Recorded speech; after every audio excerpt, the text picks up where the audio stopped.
Hi, I'm the Tabletop Teacher, and would you look at that? The great folks at WizKids sent me a brick of DC Masters of Time. As you know, I don't make as many videos as I used to. A game shop keeps you very busy, but I will make the time to share this beautiful thing with you guys. As I'm filming this, La Boutique Tabletop just finished hosting the 2024 Heroclix Canadian National Championships, and we had bricks of DC Masters of Time for our special Team Sealed Evening event. How would you build 3 forces out of this brick? Let's see what we got, shall we? The legacy card we got for this is Lightning Lad, which I actually have. Cool.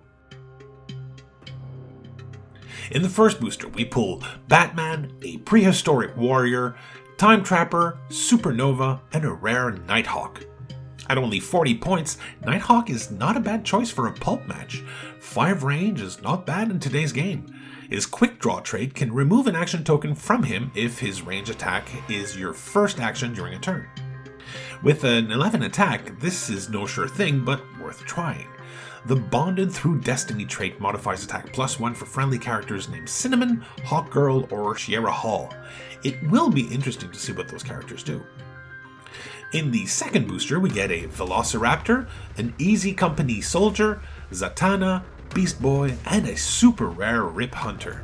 You'll want to use Rip Hunter in a past or future themed team in order to make use of his Time Masters trait. It can remove an action token when Rip Hunter's use of probability control makes an opposing character miss all targets. Obviously, there will be lots of options for that in this set. Rip Hunter will start with Outwit if you play him at 65 points, or Leadership if you play him at 40 points, which seems like the better choice. In any case, he will start with his Time Sphere special speed power that grants him phasing teleport and passenger 4. The Time Sphere also makes it so that friendly characters with the future or past keyword and no action tokens do not require line of fire when using probability control. Again, pointing to the 40-point starting line for leadership, which can help with that. His other trait, what you want to happen and what must happen, requires for a couple things to happen at the same time. He'll start the game with up to 6 countdown tokens, and you remove one for each attack that's made. Doesn't matter if it's made by opposing or friendly characters.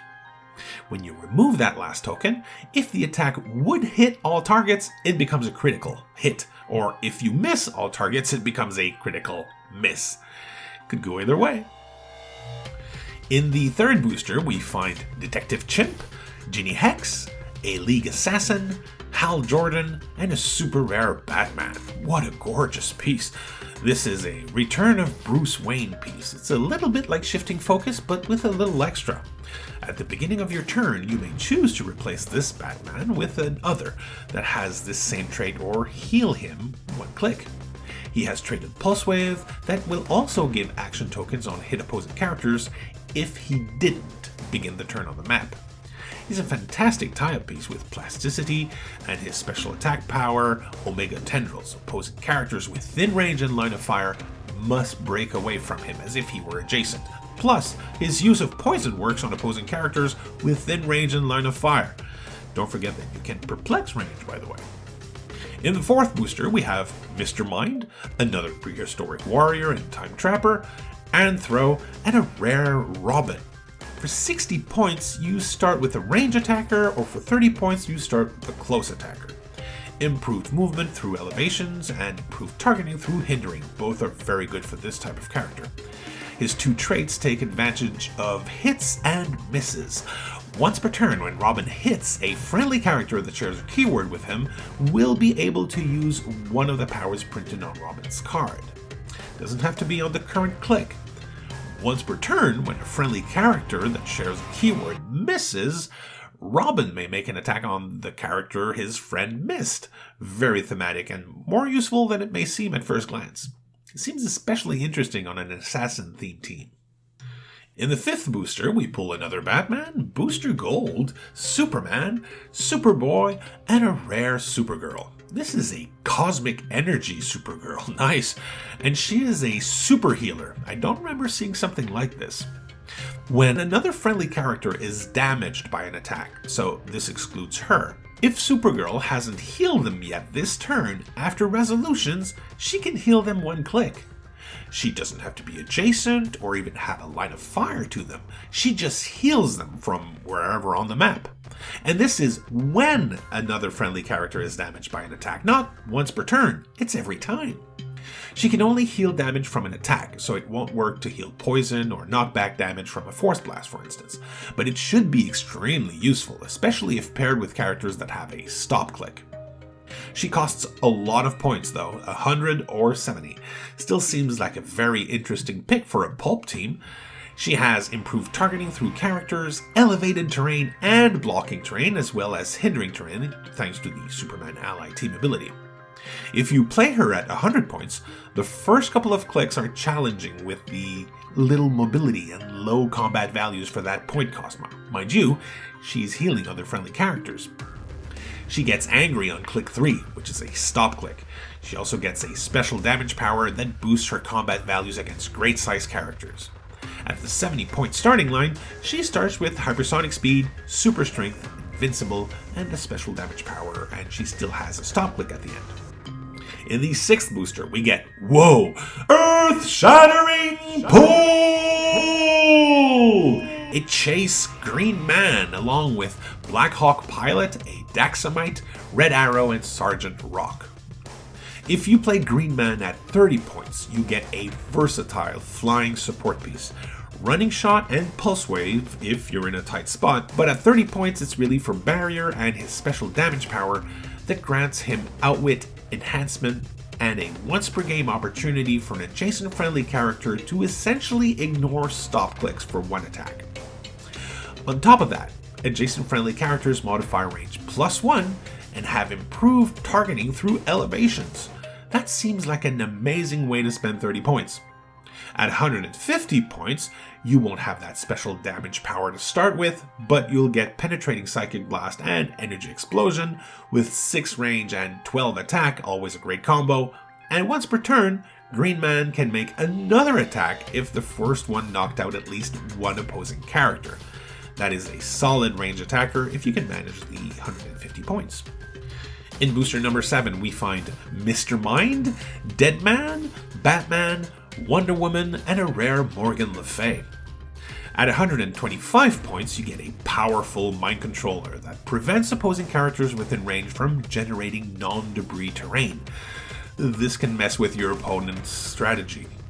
At 50 points, she deals penetrating damage with close or range attacks, but only gets the mind control on her last click, which is a once per game stop click that deals 1 penetrating damage to all opposing characters within 3 squares.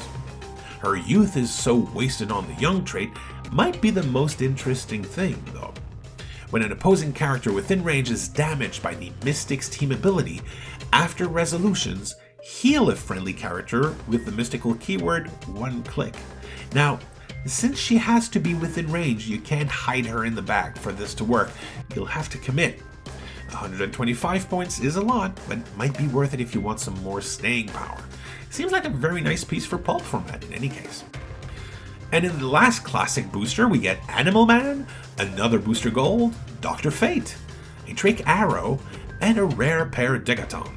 Well, this is a very interesting piece, very strategic. You can play a Paradegaton at 20, 40, or 60 points, and he'll get 1, 2, or 3 time discs, depending on how many points you played him. Instead of being knocked out, he loses a time disc and you turn him to a new starting line he didn't get before. When he's out of time discs, he's knocked out. That's fun, but the really big deal here is his History Will Be Ours trait. During game setup, after your opponent has placed their characters, you may choose an opposing figure and place it into any other square in its starting area. This can really mess up your opponent's plans. A 20-point Paradegaton could give you telekinesis, leadership, trade and probability control, and this disruptive trait. Seems like a very good deal to me. Plus, if an opposing character is trying to get close to Paradegaton and misses the Hypertime roll, they get 1 penetrating damage. I'm guessing this rare figure will see lots of play. And in the Jurassic Super Booster, we pull a League Assassin, Prime Reverse Flash, and the gorgeous Flash Raptor, and a Cinnamon team-up card.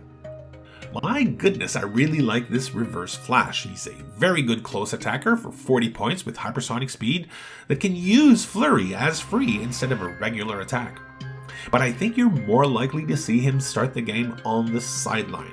His every bad thing, it was me, Barry trait is sideline active. You choose an opposing character at the beginning of the game, and when that character misses all targets of an attack, you generate Reverse Flash on click number 4 adjacent to that character. He can only attack that character as long as it's on the map, and with a 10 attack, you're better off choosing a character that's not your opponent's main attacker. You want him to miss and you want a low defense. But keep in mind that this can happen later in the game. Add probability control, shape change, and the hypertime team ability to all this, and Reverse Flash is a great addition to any sideline. Would you look at this gorgeous thing?